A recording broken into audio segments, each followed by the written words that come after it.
Yeah. Well, the other thing too is going back to that thought, my non-scientific rule of thirds.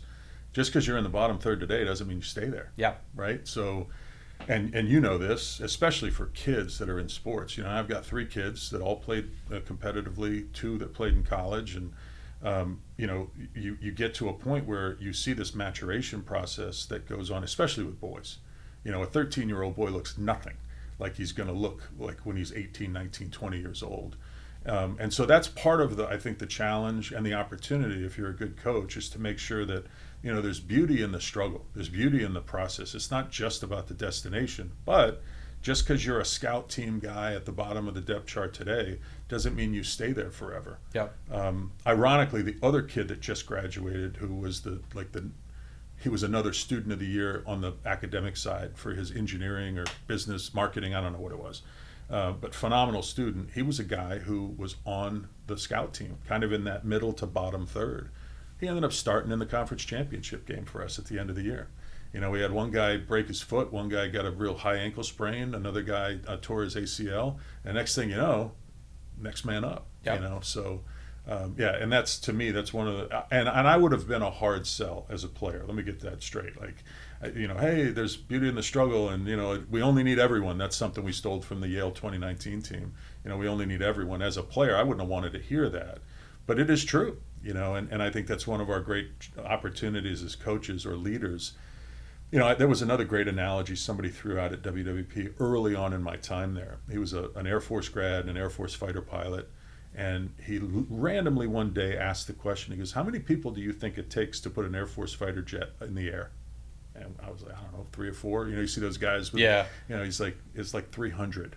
And I never stopped to think about it, but it's fueling and ammunitions and repair and maintenance and, the guys on the deck and, whatever. And I was like, there's a lot of unsung heroes that don't get any sort of love or credit that end up allowing us to win. Yep. So that's. I started my Army lacrosse career coming from Woodbury Forest. I was an attackman, scoring goals. We won the state championship my junior year, lost in the semifinals to Norfolk Academy, I think it was, or maybe Stab, St. Anne's Belfield my senior year. And we had a really good team. I think out of the 11 kids on that team, 9 went and played college lacrosse somewhere. Me, Army, Brown, W&L, Denison, Middlebury, right? All competitive schools. I get to West Point, and it's a whole new world, right? Of big. I thought I was the big fish in the little pond, and now you're the little fish swimming around other big fish, and you had to compete. And I remember I savored the moments of when I was put on look team, because one, they moved me to midfield, totally different position. I hated to run. I loved only having to run in the midfield. Okay, I'll ride to midfield. That's cool. I'll sprint to this line, and then you guys go get them. Yeah. But I really savored and enjoyed having to play look team, whether it was on offense or defense, because I felt like, all right, this is like my game time. Yeah. Like, now I have a chance to shine, and he's your starter. I'm gonna go for him. Yeah. Right. Yeah. And obviously you love each other and you're a family, but it creates that competitiveness that a coach would only pay for, to plant that competitiveness seed into all of their players. Of like, you're hungry. Every day you step on the field, you're hungry. That's your ball. That's your ground ball, right? Yeah. We had a guy, I don't know if you know Rob Cahill. So Robbie was a guy who I think played JV as a plebe. Mm-hmm. Basically sat the bench as a sophomore, and then had a breakout year as a junior. And he's class of 91. And my plebe year, I was a soccer recruit. I don't know if you know that. Coach Emmer called me at the end of my senior year in high school and said, "Hey, I hear you're coming to play soccer." I was still undecided. He goes, "We love two-sport guys here." And I was like, "Okay, I'm going to be a lacrosse player." Never saw the soccer program. So my thing was just, I'm going to walk on. I just want to scratch my way onto the team. Well, Coach Emmer puts a short stick in my hand. I had never played with a short stick. He makes me a defensive midfielder. And back then, horns all over the field, I was a riding attackman of all things, right? But as a defensive midfielder, I used to match up against Rob Cahill. Mm-hmm. And we used to talk. I'm not a big trash talker, but Rob and I used to challenge the shit out of each other and talk about it while we were doing it. Left-hand dominant guy. I'm actually a left-handed defender, and I just did everything I could to beat the living hell out of Rob Cahill. Well, the next year, they moved me down to close, so I'm not playing against Rob every day in practice. But Rob ends up as a third-team All-American midfielder. Guy who started on JV, sat as a sophomore, and really started to find his way, as I remember it, as a junior, ends up as a third-team midfielder, which we hadn't had in a long time back then. And I remember telling him once, I was like, I own half of that. I was going to say, you should take credit, right? Yeah, like I own half of that certificate. And, but I did. I was like, I didn't know any better. I wasn't going to quit, I wasn't going to sulk about it. It was like, you go out to practice, you make the best of it, you have fun, and you try to beat the living hell out of the guy that you're going to love, for the next 50 years. So. I went back for an alumni game, 08, 07, something like that, right? And just messing around, I was playing long stick D midi, and Coach Emmer was there, and he saw me with it, and whatever I did, maybe I like overhead checked somebody, I grabbed a ground ball, whatever, and I run off, and he's like, Benny, I knew I should have given you a long stick a long time ago. I was like, you probably would have made me quit playing. Yeah. I'll tell you, looking back, I had a love-hate relationship with Coach while I was there. He was very, very hard on me, and of course, I look back on that now with a great sense of pride because he knew I could take it, but it's still to this day, like I look back on my experience there, and I mean, look, I'm not stupid. I'm 6'3", 185 pounds at a time when guys weren't 6'3", and by the time I graduated, I was like 215. They didn't make us like that 30 years ago very often. Now we're a dime a dozen, but so I get that, and I could run, but Coach Emmer gave me an opportunity that I never really thought that I would be a Division I lacrosse player. It was a huge challenge for me. I come from a horrible program. We had 4 coaches in 4 years. We never won more than like 4 games. And being able to go to a place like that, and it was because Coach Emmer saw something, so it's again, I say love-hate during those times. I absolutely adore the man to this day, and he gave me a gift that I'll never be able to repay. You said something before, we were talking about getting your family history and how you ended up at West Point. It was very similar to me too, where my dad wasn't in the military, just regular family. My grandparents were in World War II, like greatest generation. That was really it. Yeah. But all I knew is I wanted to play college lacrosse, and that was it. Yeah. And it's interesting too. And obviously, you're in the college game still, and you deal with recruiting a little bit. I don't know if you're going out and actually doing the recruiting, but you're in the game, so right. you're dealing with it. I remember how the recruiting process for me was: you go to camp and you try and get noticed, mm-hmm. right? And that was basically it. I remember going to Top 205, which was like one of the top prospect camps. Yeah. I went to the Navy lacrosse camp. Coach Meade saw me, was like, maybe. Coach Tillman, I talked to him. He was the assistant at the time there, and I think he was technically the guy that was like recruiting me from Navy. And then at West Point, it was just the assistant at the time, I forget his name, he was my head coach at Top 205, and that's how I got on the radar of West Point. And it just really came down to, it's a D1 school. It was really between Army and Navy. Really also too, because I didn't know what I wanted to do after college, but I knew that I have a guaranteed job either way. It seems like there's a lot more to the academies and these other schools in the sense of like, it's not just about me, in that sense of like purpose and duty. And even as a high school kid, you may be naive or you don't know it, but you know it, right? Yeah. And it just came down to West Point showed me more love, I felt like, in the recruiting process. I was more interested. So I was like, all right, I'll go to West Point. Yeah. I'll do it that way. It's really funny when it comes to the academies, like I've had a lot of experience with people that, as a matter of fact, last night on my ride down to North Palm Beach, I was on the phone for about 45 minutes with the father of a son who says he wants to go play lacrosse at West Point. And then I've had the opposite, where I'll talk to a parent or even a player, and they'll say, this is one of my favorite things to hear, is they're like, well, he's not the West Point type. Yeah. And I'm like, let me tell you something. You spend a couple of days in Truxton Lacrosse Center or the Fen now, you'll realize there is no such thing as the West Point type. You know? Like, we're just a bunch of knuckleheads who happen to, rally around the game of lacrosse, and it's like you don't have to stand up straight with short hair and, like make your bed every morning to be the West Point type. Like, you figure all that shit out. It's just like, you want to come and compete, you want to do something pretty cool. And like you said, I mean, there's so many different variables that come into it. But yeah, there's no such thing as the West Point type. My recruit trip up to West Point, you know, now that I think about it, maybe Fernandez was the guy I stayed with when I was a prepster, and when the prep school did a trip up there, because I met Adam Hurley at camp, at West Point lacrosse camp, and he was like the only other kid not from the state of New York and New Jersey up there. He was from North Carolina, and my mom I was coming from North Carolina also, and played at Woodbury. He was probably the only other kid that knew what Woodbury Forest was. Yeah. And we became friends. He was a year or two. He was at 03, I'm 05. And so we were friends at camp. And so he's a kid that I stayed with when I was at Woodbury as a high school kid doing my recruit visit. My recruit trip was the unsexiest, uncoolest recruit like trip you'll ever hear about. Yeah. I hear about kids going to one of the other kids my year. I won't mention his name, but he went to Maryland. They take him to it's like out of a movie, right? They take him to all the parties. There's girls. Like, that's cool. I just played touch football up at Truxton. We ordered pizzas and watched movies, right?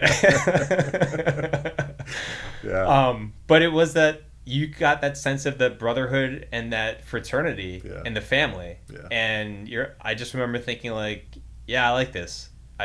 I want in. Yeah. I want to be a member of the tribe. Yeah. Yeah, it's, you know, I took my recruiting visit was a soccer weekend.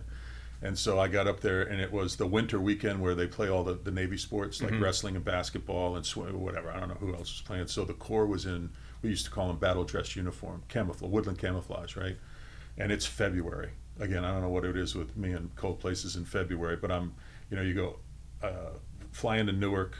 The guy from West Point was late, so I sat in the Newark airport for like 45 minutes, and that was an interesting place to be as an 18-year-old kid.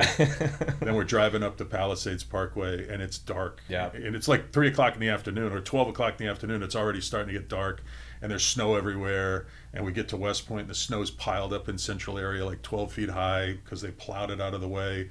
And I literally walked into lunch formation. Yeah, it must have been a little earlier. I walk into lunch formation, and there's 1,100 kids in battle dress uniform going crazy.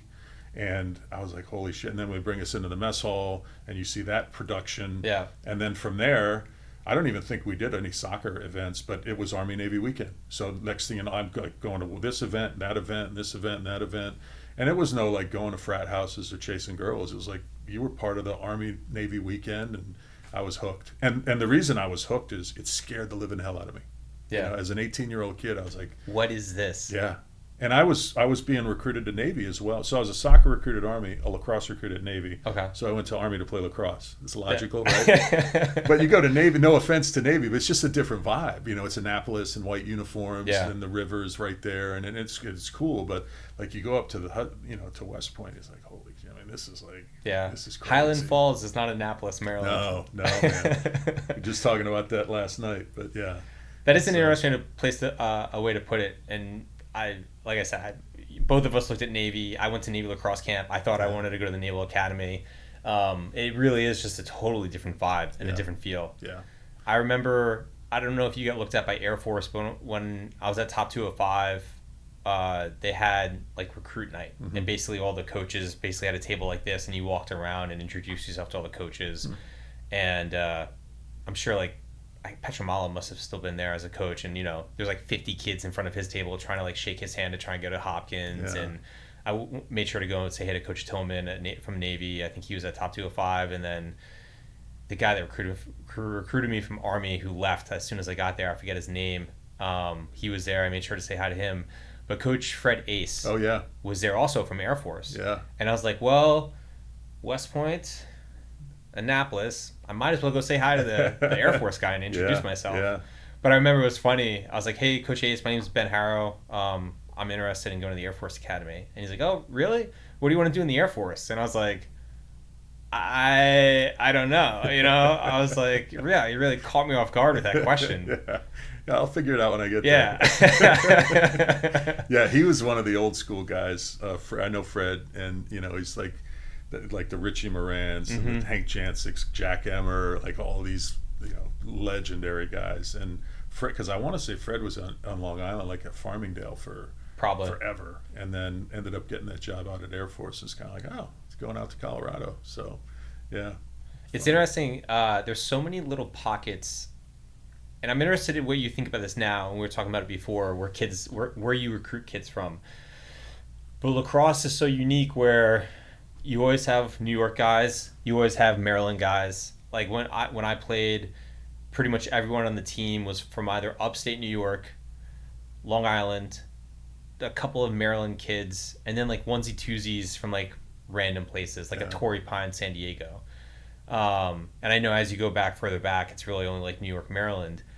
But there's these little pockets, like you were just talking about Farmingdale and Coach Ace, Mac DeAnge, I think he's another Farmingdale guy, right? Like these towns, Maryland, Boys Latin, you always have these little pockets of just like lacrosse powerhouses, on Long Island. Yeah. And is that something that you still see now, like in the game as a coach? You still see there's obviously the dominant areas, hotbeds, the dominant programs.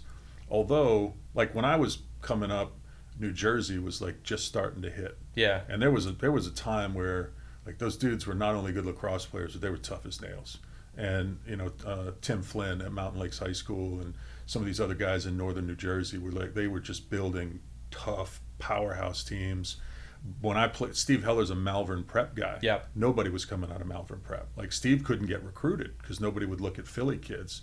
And so it's like northern Jersey and Philly started to be like hotbeds. Well, now Massachusetts and Connecticut, especially Connecticut, like some of their public schools there, they're unbelievable.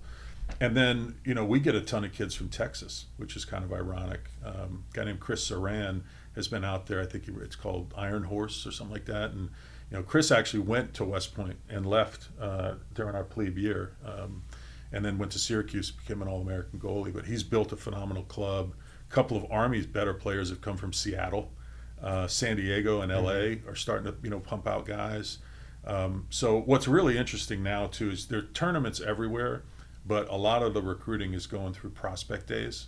So each school is having their own, I call it a legal tryout. You're not allowed to have a tryout, but if you open it up to the public and all these kids sign up and show up at your prospect day, you basically have them in front of you for an entire day and you can evaluate them as players. And like almost every school does it. And we get most of our recruits are guys who have come through our prospect day. And again, with that, they're coming from all over the place. So definitely still Long Island they're churning out players. Maryland, the MIAA, is putting out a lot of guys. Upstate New York, but yeah, they're literal. We just had a guy graduate from JU who's a 5-year face-off guy for us. He's from Wisconsin. Wow.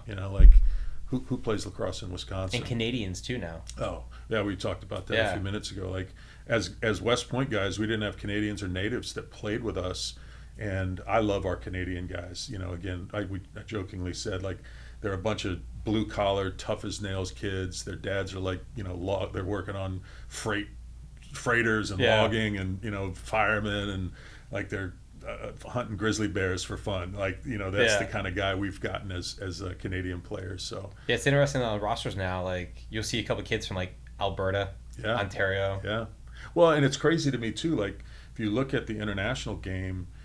Canada, we've won the last couple of world games, but they're tight games. And you're talking about a country who's got a fraction of the population that we do, even when you look at just the lacrosse playing population, and they're able to put out unbelievably talented players. They dominate the indoor game, the NLL, but now you're seeing, you'll see them this weekend. The PLL is just, there's tons of phenomenal Canadian guys.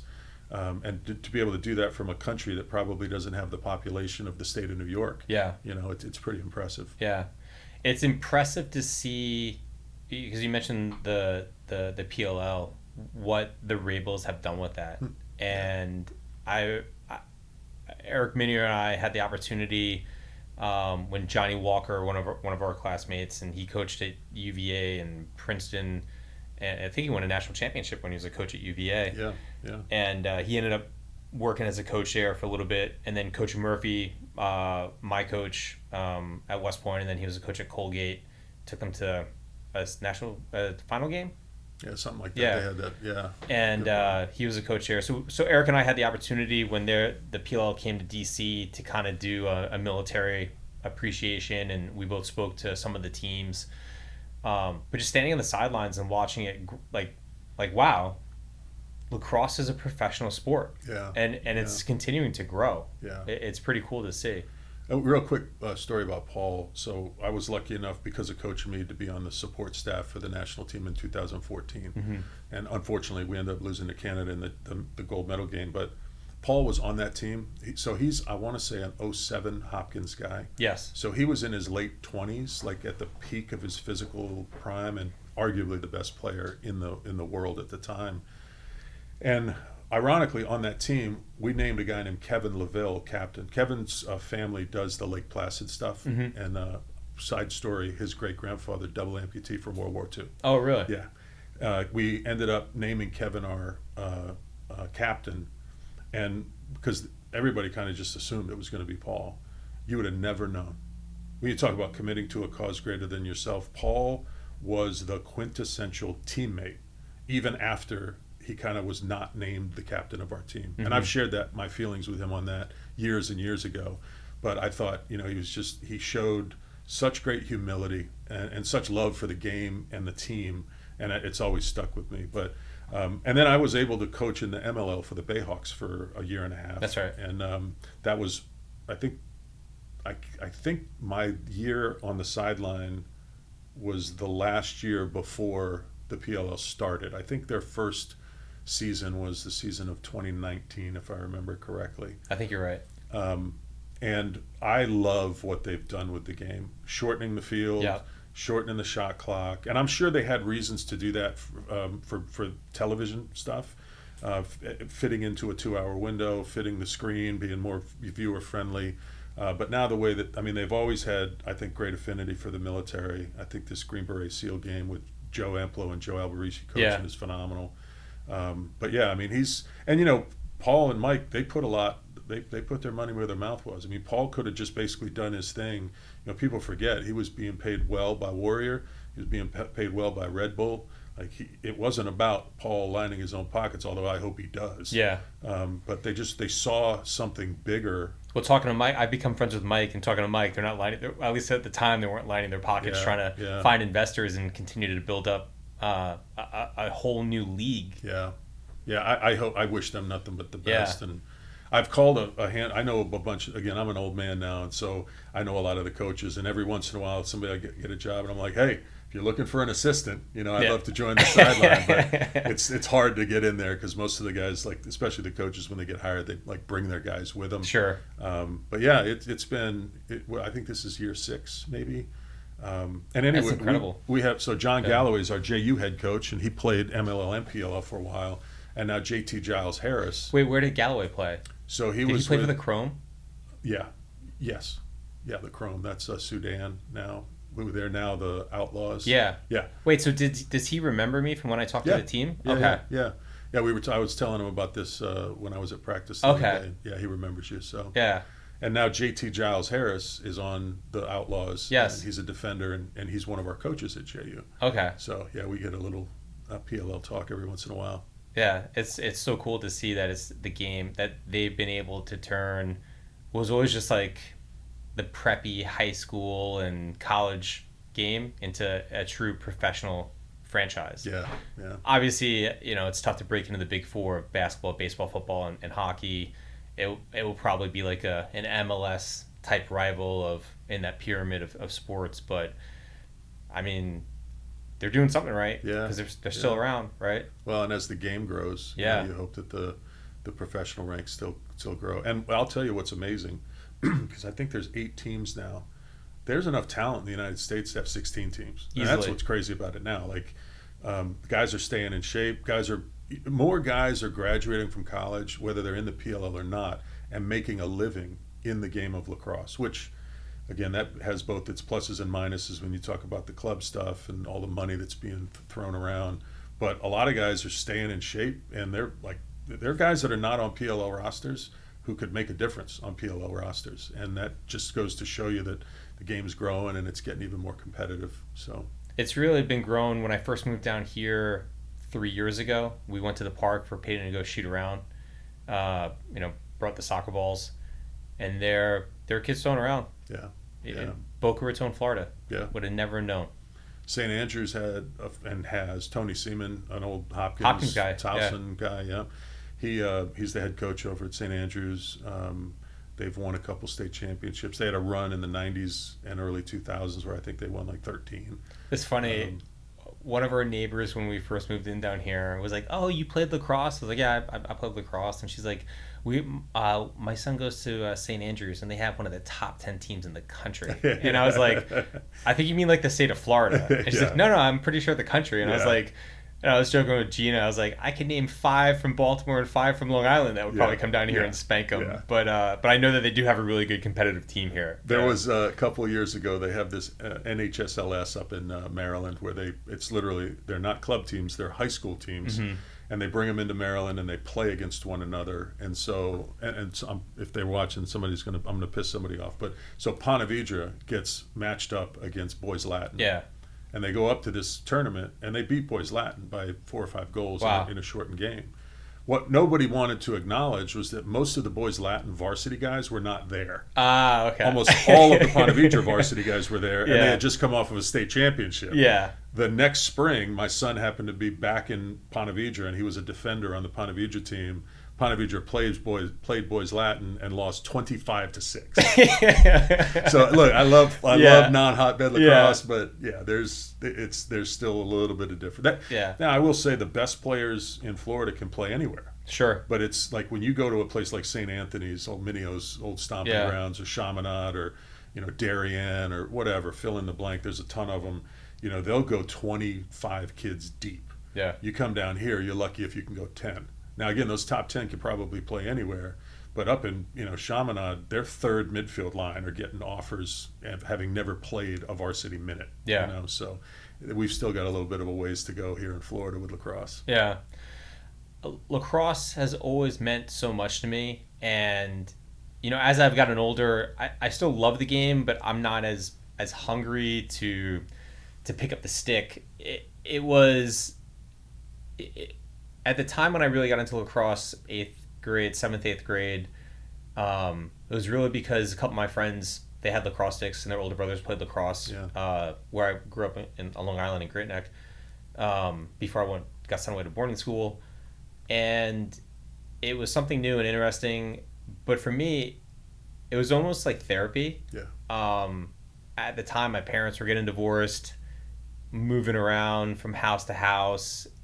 Life kind of sucked. Yeah. But it was therapeutic because I could take the stick and the ball and unknowingly improving myself and getting better, just sit in front of the wall for like hours, like meditation, right? Yeah. And lacrosse has always been kind of like this healing like game to me. Yeah. And it helped me in high school. It helped me get into college. It taught me so many lessons. It's been a constant theme and something that's been like really helped out for me. Yeah, I mean, the medicine game, right? The creator's game, the medicine game. Yeah, it's so funny that you say that. Yeah. And I mean, for me, I graduated and tried to play men's club lacrosse, and I hated it. Same. I hated it. I played when I never played in Bragg or in Georgia, but when we got down to Destin, Florida, because it was right by Pensacola, it was me and all these Naval Academy kids. Yeah. And so when we played club games, everyone had their Navy lacrosse helmets, and then I had my gold Army one, and I they're like, "Who are you?" But it just wasn't the same. No, I struggled with playing. That's why I love coaching so much, because it fills that void. But ironically, you were Pensacola. I was when we moved to California. I got a call from a guy named Sean Donnelly, who was a year ahead of us. He was a Navy guy, tore his ACL, but he was trying to go through SEAL training. Kept on tearing ACLs, never made it, but unbelievably tough dude. And he literally called me out of the blue. And hey, I hear you're in Orange County. We have a men's club team. Why don't you come play with us? So I did, and they were all great dudes. Don't get me wrong. I had nothing to do with the guys, but being on a club team, it just didn't feel right. Like, because I'm like, where's Steve Heller? Where's Phil Mandry? Where's Chad Allen? Where's Waltzy? Where's Butler? Where's Alex? Where's Mike? And I just it never felt right. It felt like I was trying to force like reliving. Yeah. Like almost like if you break up with a girl and try and get back, like you're trying to force something that just didn't work. I played club hockey when I was at Bragg. Bragg happens to be, it was like a hidden secret. They had an ice hockey rink, and I loved playing hockey growing up. And I started to play. It was fun to play club hockey and pick up hockey like people play pick up basketball. Yeah. But lacrosse was just different. Yep. It was just it was something. It's something there, like we're talking about, like that family piece, right? Yeah. That's kind of like embedded on your soul. Like it's totally different. Yeah. And it's cool to see the game grow that way. And we're talking about the character development piece. So you leave Wounded Warrior Project. Like, what is it now that you're doing? Because you continue to be this professional coach on the field and off the field. And how have you spun that into a career? Yeah. So we talked about last year, I found out that I had several blockages in my heart. Also found out within about a week that my wife had breast cancer. And so as we both navigated our health challenges in the fall, I put out this little goofy Facebook post called My Chest, Her Breasts. And it was really kind of a funny way to just encourage, to let people know that we were connected to what we were going through. Because people were starting to talk, just in our circles, but more than that, it was like, hey, go see your doctor, get checked up. I had a history of heart disease personally and in my family, and my wife had these fibrous cysts for 30 years, and so we were both active with going to our doctors, and we find out within a week of one another, and then have surgery within a week of each other. That was pretty heavy. And as a result of that Facebook post, one of my classmates reached out to me and says, hey, I had a heart attack 3 or 4 years ago and literally flatlined, had to be brought back to life. On his medical records, it says sudden cardiac death. How many minutes was he gone? A couple. Yeah. So he's jogging, no history of heart problems. He was running, and he ran many miles a week. And he happens to be jogging. A guy's on a roof doing some roof work, sees him go down, immediately calls 911. There's a fire station a few miles, literally 2-3 miles away. They start en route. He's jogging in one direction on this sidewalk. A couple is walking in the opposite direction. The wife of the couple is an ER nurse. Jesus. So he literally gets brought back to life. They stabilize him. Ironically, his wife is in the car driving on an errand or something and sees all this commotion. She's like, I wonder what that's all about. Oh my God. Her husband. So he reaches out to me on Facebook and says, hey man, I live 5 miles from you. I didn't know this. And he roomed with Phil Mandry, my teammate, way back when we were plebes. He's like, hey, when you get through your recovery, reach out to me. Like, okay, we end up having a coffee. One thing led to another. He's like, look, I have this executive coaching business. I got certified a few years ago. He goes, why don't you come join me? You be the CEO. I'll do some coaching. And we have a coaching certification process. And then he goes, and you can do your organizational health stuff, and we'll see what we can do with this. So I agreed to join him back in January, but got through the lacrosse season, and then we've started this thing together. And really, it's when I first ended up changing careers about 8 years ago, somebody asked me, what would you do if you knew you couldn't fail? It's one of my favorite questions. I was like, I'd be an executive coach. It took me about 5 years to actually go through the process. And that's now what I do. And the great part about it is we get to help people for a living. Mm-hmm. We're not therapists, we're not looking backwards, but it's, actively helping people, set goals and, reach their full potential, make teams healthier, take people from good to great. And it's just been a lot of fun. And we're only, like you talked about with Pam Jets, we're kind of in that, definitely a startup phase. It's the two of us and his wife. We're looking at adding some coaches and building our team out, but we want to do it the right way. We're not about volume, we're about impact, and trying to find the right people to join us and also the right people to help. Yeah. So there's no, like we were saying, there's no secret to success. It's a process. Yeah. It's a day-to-day grind. Yeah. And at PAM, even 7 years in, we're still every day. All right, what do I need to do to get better and improve? Yeah. Right. Yeah. When you go to sit down with a client and someone that you're helping, I would have to imagine you start to see patterns.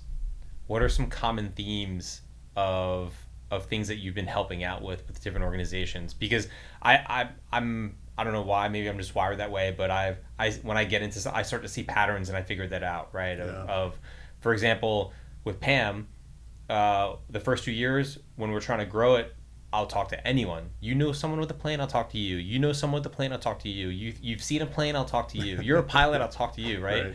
And then after about 2 years, I realized, all right, I analytically, I looked at the data and I realized we're striking out at 1,000% with everyone that comes from a commodity-based industry. Right. We're successful with people that come from a service-based industry. And Dave and I sat down, we're like, why is that? And we realized that it's because we're a service product. So people understand, okay, I'm paying for this, right? Our client is someone that's willing to pay for that white glove management for running this kind of high active flight department. They understand that. They understand what comes with that service. They know what to expect with that service. Yeah. Someone from the commodity type industry is going to say, all right, well, that's great, but I can get fuel 10 cents cheaper over here, right? That's not who our clients are. So what would you say that some of the patterns that you see of things that you guys have to tweak and fix when it comes to being an executive coach and working with somebody? Well, so Jason, my partner, is what they call a master certified coach, which is only about 3.5% of all ICF coaches worldwide will achieve that designation. He's got several thousand hours of coaching experience, over 1,000 former clients, and his specialty is recently transitioned or transitioning veterans. And so, and then on the organizational health side, we seem to get there's been two primary drivers for us: the nonprofit space. A lot of that has to do with my experience with WWP, Komen, Heather Abbott Foundation, Yellow Ribbon, and then also the athletic space with coaches, and it's not really about just lacrosse. I've been able to work with basketball teams, football teams, high school and college. Actually, a school that I worked with and hope to work with again right down the road here is St. Thomas Aquinas. A guy named Terry Crowley, Long Island guy who's coaching the lacrosse team. We did a big team building thing for him a few years ago, and so it's looking, and we're still refining who our actual market is. We focused in on what our offerings are to start. Again, the one-on-one coaching, the team coaching, and then the coaching certification. And now we'll, kind of let things guide us a little bit, but those seem to be the areas where we're getting the most traction. And a lot of that has to do with, we do a lot of posting on LinkedIn. We found that to be very valuable for us. And with our networks, both Jason and I and the people that we're connected with, no surprise. It's athletes, nonprofit executives, and veterans. Yeah. So that's been the primary driver so far. Yeah, in the beginning phase, in that startup phase of any business, it's like you said, you have to kind of figure out what works. What is it that you're selling, and with the model, the marketing, and especially you're kind of doing these concentric circles around your network of reaching out and talking to people, whether it's the executive coaching or aircraft. Like even with the podcast, not that I'm trying to market this and turn this into some sort of monetary thing. That would be amazing, but it's so new that I realized that, all right, well, the first people that I have to have on here to share their stories, I know a lot of people that have super interesting stories that tie into my themes, is just people that I know. And then you start kind of walking concentric circles outwards, and then you start to meet other people, and then those people that you meet, they're like, hey, you should really talk to this other guy that has an amazing story that would be great on here. And that's kind of just how it works, right? The networking game. Get the flywheel going. The old Jim Collins phrase. And I think the hardest part too is like, and I'm guilty of this. We live in this world of instant gratification. And like you said, you've been doing your thing for 7 years. I'm going on month 3 or 4 with Jason, and I'm like, man, we got to get things I mean, I shouldn't say that. We've been really talking about this and doing some little things since October of last year. But really, once the lacrosse season ended, it was like all in, and it just takes some time. And it's funny, going back to that stupid law of the thirds. Talking to those kids in the bottom third, it's like, don't quit before the miracle happens. It's like, don't give up. If I'd have quit as a plebe scratching for playing time, I would have never had the 4-year experience that I did. And that's how I feel about. And I told my buddy Jason too, I'm like, every time I've tried to do this, because I chose to leave WWP because it was just time, and it was before everything that we experienced. It was just, I knew there was something else for me. And every time I've tried to jump into this coaching or consulting thing, somebody's offered me a job. Yeah. Which is great. Yeah. But that's meant that I've had to put this thing on the side. Yeah. And finally, I've gotten to the point, after Jen and I's health experience last year, and just realizing that I don't know how many more years I have left. And I'm trying to do the right thing to live as long as I can. Yeah. But my mother died at 64 of pancreas cancer. I'm 52 years old with a triple bypass. There's no time like the present, and this is something that I'm real passionate about, and I'm lucky that I get to do. And what's the name of the company that you and Jason started? Ordinary Hero Coaching. Okay. And Jason actually started it. I think he's had it for about 6 years or so. And then he does a lot of his coaching through the Commit Foundation, which is another veterans nonprofit. And they have a real unique model. They serve like special ops guys, Navy SEALs, senior officers and senior NCOs, like high performers in the military. And that's a niche that most people think, oh, those guys don't need any help. But, you go from being like, that is your identity. I mean, you've experienced this, right? I talked about this with one of my guests who was on here before you, and hasn't come out yet, Scott Shepard, and we talked about your identity. And on Monday, you're doing some ninja type shit, breaching a door, sniper shooting through a window, just, I'm a cool guy. Yeah. That's Monday. And then come Friday, you're a retired athlete, and it's like, all right, what do I do? Yeah. No, I mean, that's, Jason's shared, without sharing names, but he shared experiences where he's talking to these men and women, and they're like, what do I do now? 30 years, flag officers, chief petty officer, SEALs, like just these unbelievably successful people. And it's like, well, wait a second, now I got to go to a cubicle, on Monday. Like, how is this going to work? And so we do a lot of that kind of work in the coaching process too, is that, you are not what you do, you are who you are. Yeah. And that's, it's easier said than done, yeah. Too. But that's why I think, and Jason went through it, as I told you, battalion commander, aviator in 101st Airborne Division, I think 3 combat tours. His last one, I want to say, was in Afghanistan as a medevac, guy. And so he saw a lot of stuff. In addition to getting shot at, you're also loading people up on the chopper who aren't in pretty good shape, so, and then he retired, and so it's like, okay, now you got to go through this whole reinvention process. And again, people don't think of that, like transition is tough. Yeah. Especially coming from the special operations side, or even being an aviator, some sort of special skill set, and then realizing that you have to hang it up. I lucked out, and you're talking where you said it's not, like for me, it's, I love my job. I feel very lucky that I was given the opportunity, right time, right place, to help start up this aircraft management company, an industry I knew nothing about, right? And it's not that I have a passion for managing aircraft. It's not that I have a passion for making sure that the catering is right, It's not that I have a passion for making sure that your overflight permit was put in. But what I do enjoy that I'm able to take from my time in the military was planning, operations, the team, building a team, executing the plan.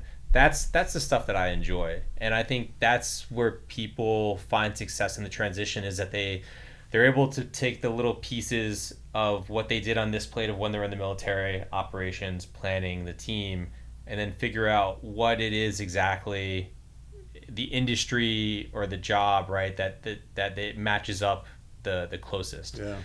No one gets out. I mean, hardly everyone gets out and like, all right, I'm going to be fill in the blank. Yeah. I know, right?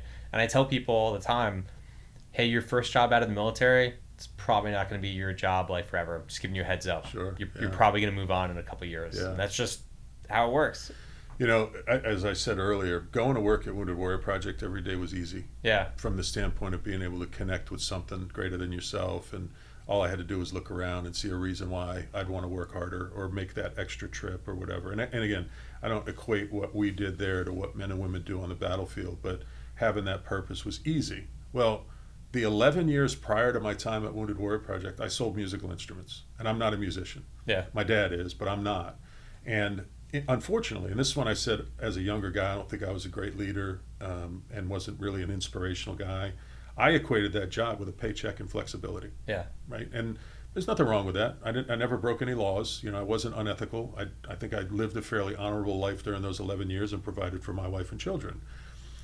What I failed to realize, though, was that by doing my job and doing it well, I was helping music store owners provide musical instruments to children that were in some cases preventing them from joining a gang, getting pregnant, dropping out of school. It was making them better students. It was helping them find a tribe, whether it was the marching band or the jazz band or whatever it was. I never equated those two.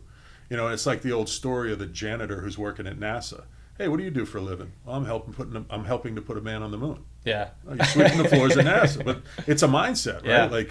Yeah. And again, it's that kid on the bottom of the roster. Yep. Well, what are you doing? I'm a scout team guy, and I suck, and I'm the worst guy on the team. No, or you're helping the team win a national championship. Exactly right. Yeah. I mean, and again, I was in my 30s. By the way, I was let go from that job. I wasn't fired, but I wasn't riffed. They were just like, look, you don't really belong here, and it was a cost-cutting measure. We were private equity owned, yeah, and I was an easy target. So they're like, we're going to get rid of you. I was like, okay. They gave me a nice severance. I said, fire me again tomorrow. Yeah. But I never equated that greater purpose with yeah. what I was doing, because I was just tunnel vision. It was like, yep. Money, flexibility. I'm not helping kids, find purpose in life by playing music. Yeah. So, yeah, it's that's the big piece, is finding your purpose, right? And yeah. it's hard. Some people find it sooner than others, but Yeah. being able to find kind of your purpose, that's what makes it rewarding. Well, and you asked the question earlier too about just like what we do with Ordinary Hero. You'd be surprised. There are people who work in the nonprofit space or the military space or the veterans space that don't find purpose because they've lost sight of it. Mm-hmm. And then it becomes you're counting. Like you're getting caught up in accounting, or Yeah. you're getting caught up in cost savings. Oh, these Excel spreadsheets are my life. Yeah. Yeah. And then it becomes an ego thing. Yeah. And all of a sudden, like, you don't find that purpose, and now you're bitching and complaining to your teammates, and then there's you're creating division between the person that's supposed to be there for the same reason. Yeah. I won't name it, but I worked with a nonprofit for about 6 months on a contract, and I ended up I chose to terminate the contract because I was like, you guys aren't talking about your mission. Like, we couldn't go to work at WWP without talking about wounded veterans and their families and caregivers.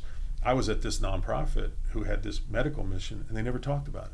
It was all about cost savings, and it was all about budgeting, and it was all about stupid stuff. And I'm like, yeah, but you like, there's this mission here that's beautiful, like it's divinely inspired, and you're not talking about it.